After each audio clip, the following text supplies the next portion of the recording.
Wakil Ketua KPK Nurul Gufron bicara soal sulitnya memberantas korupsi.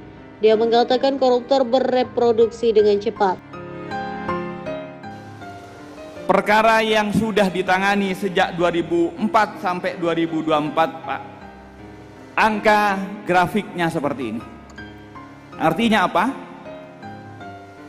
Semakin hari, semakin dikejar, semakin banyak ditangkap, ternyata korupsinya lebih cepat bereproduksi.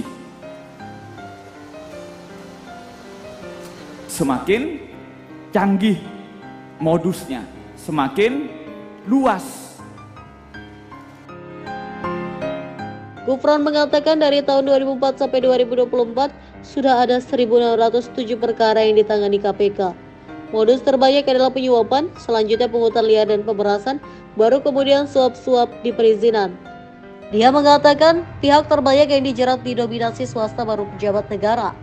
Dia mengatakan instansi yang paling banyak terlibat adalah pemerintah daerah atau Pemda. Gufron mengatakan masyarakat Indonesia semakin permisif dengan pemberian uang saat proses pemilu. Dia mengatakan bahwa pemberantasan korupsi tidak cukup cuma menangkap pelaku.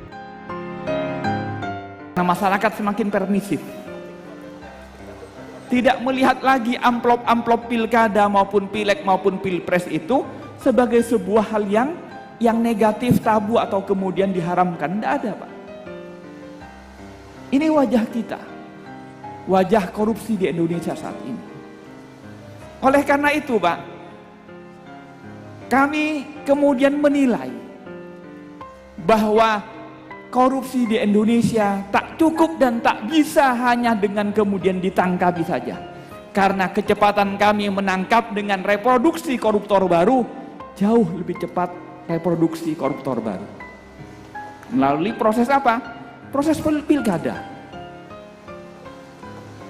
Harapannya pilkada menemukan figur-figur yang pro rakyat karena dipilih oleh rakyat, tapi faktanya Bapak Ibu sekalian, saya yakin lebih tahu di daerah-daerah bagaimana untuk jadi legislator, untuk jadi kepala daerah, bupati, wali kota. Ketika begini kondisinya, Pak, ditangkapi satu yang mencalonkan diri 10 orang. Ditangkapi 10 yang mencalonkan diri bisa 100. Inilah rapot ataupun fakta kerawanan ataupun potensi korupsi di Indonesia. Dalam kondisi seperti ini, maka kemudian kita tidak bisa tidak kecuali dengan cara mencegah. Pencegahan bagaimana?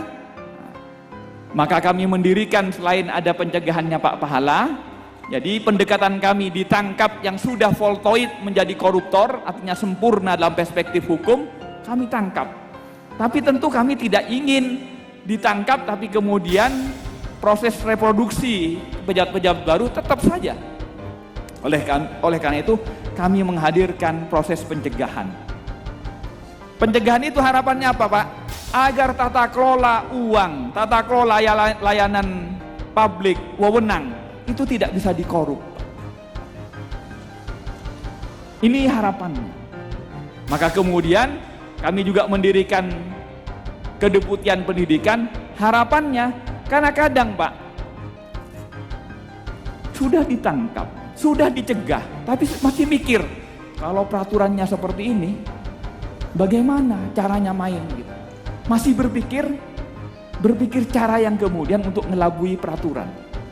Oleh karena itu, kalau penindakan harapannya agar jerah, agar tidak berbuat lagi, pencegahan agar tidak bisa korup, pendidikan agar dari dalam dirinya tidak ingin korup, agar kemudian menjadi pejabat adalah untuk berdedikit, untuk mengabdi kepada bangsa dan negara. Itulah pendidikan dan peran serta masyarakat. Karena pencegahan itu kemudian harus ada dasarnya, oleh karena itu untuk mencari dasar program-program apa yang kemudian bisa menyembuhkan, maka kita tidak boleh kemudian tak berbasis data.